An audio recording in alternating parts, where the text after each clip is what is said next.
अगर बात करें तो भी आपने हाल ही में जो है मंडी की सबसे ऊंची चोटी जो सिराज से ऊपर पड़ती है और शिकारी देवी जो चोटी है उसे एक दिन में कोई भी ऊपर जाकर वापस नहीं आता है। लोग गाड़ी में भी जाते हैं तो भी वहां एक दिन स्टे करते हैं, उसके बाद वापस आते हैं। लेकिन आपने अपनी साइकिल पर जाकर ये पूरी चोटी जो है फतेह की है, ये कैसा सफर रहा आपका?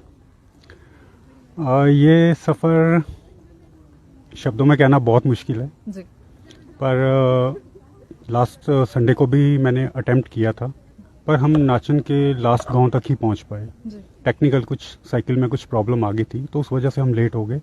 तो आगे जो 8 किलोमीटर की चढ़ाई है जो स्थानीय लोगों ने बताया था कि इजी है, आप चले जाएंगे, तो उस वक्त हमें 3:30 हो गए थे देवीगढ़ के पास। तो हमने रिस्क नहीं लिया क्योंकि आजकल दिन बहुत छोटे हैं जी। तो फिर हमने इसको वहीं पे पोस्टपोन किया और हमने अपनी जर्नी को वहीं एंड करके वहीं से हम वापस मंडी आ गए। जी। हमेशा आप अकेले जो हैं ये यात्राएं करते हैं और हिमाचल दर्शन जो भी आप कर रहे हैं अपनी साइकिल के साथ, तो इस बार जो आपने कहा कि जो पहले भी आपने ट्राई किया था लेकिन उस वक्त आप नहीं जा पाए, तो उस समय आप अकेले ही थे या तब भी किसी के साथ जा रहे थे? नहीं, मेरे फ्रेंड आए थे बिलासपुर से, सचिन भारद्वाज जी, तो उन्होंने भी साथ जाना था। एक्चुअली एक हमारी रेस हुई थी, एमटीबी रेस हुई थी शिमला से जंजैली। तो जब हम रायगढ़ पहुंचे थे तो वहां पे हमने शिकारी माता का बोर्ड देखा था कि वहां से 6 किलोमीटर है शिकारी। तो हमने उसी टाइम ही डिसाइड किया था कि हम अपनी यहाँ पे रेस खत्म करके शिकारी माता दर्शन के लिए जरूर जाएंगे। तो वो एक इच्छा जून से ही दिल में रह गई थी कि हमने जाना है, शिकारी जाना है। तो अब जैसे आपने देखा था कि लास्ट मंडे को भी स्नोफॉल हुआ। जी बिल्कुल। तो फिर हमें ये लगा कि हमारा ये प्लान काफी आगे चला जाएगा, नेक्स्ट ईयर पे चला जाएगा। तो शायद दिल से जो चीज निकाली होती है मेरे ख्याल उसको पूरा कर लेना चाहिए, उसको ज्यादा लंबा, स्पेशली ये जो धार्मिक जगहें होती हैं।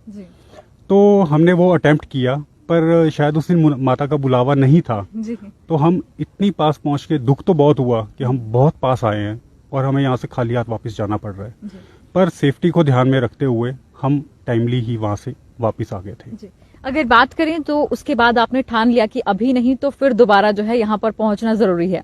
जब आप शिकारी देवी के लिए दूसरी बार निकले तो कितने बजे निकले थे और कितने टाइम में आपने ये अपना जो सफर है ये तय किया?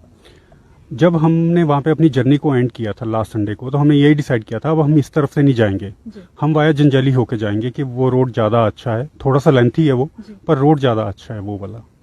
तो सैटरडे को कोई प्लान नहीं था, शाम को ऐसे ही मैं बैठा हुआ था। तो संडे को मेरा टारगेट रहता है कि मैंने अपनी 100 किलोमीटर की राइड करनी होती है। तो मैंने एक बार फिर वेदर फोरकास्ट देखा, मंडी का वेदर क्लियर था। ऐसे ही दिल में आया कि शिकारी देवी का देखूं वेदर क्लियर है, तो देखा तो सनी था सारा। तो दिल में आया कि नहीं, शिकारी देवी जाना चाहिए मेरे को। मैंने सचिन जी को फोन किया, उन्होंने बोला कि जसप्रीत मैं कहीं बाहर हूँ तो मैं नहीं आ पाऊंगा। मैंने कहा ठीक है। तो मैंने माता का नाम लिया और बिना किसी प्लान के सुबह 5:15 बजे अपनी जर्नी को स्टार्ट किया। और आप वहां तक पहुंच गए?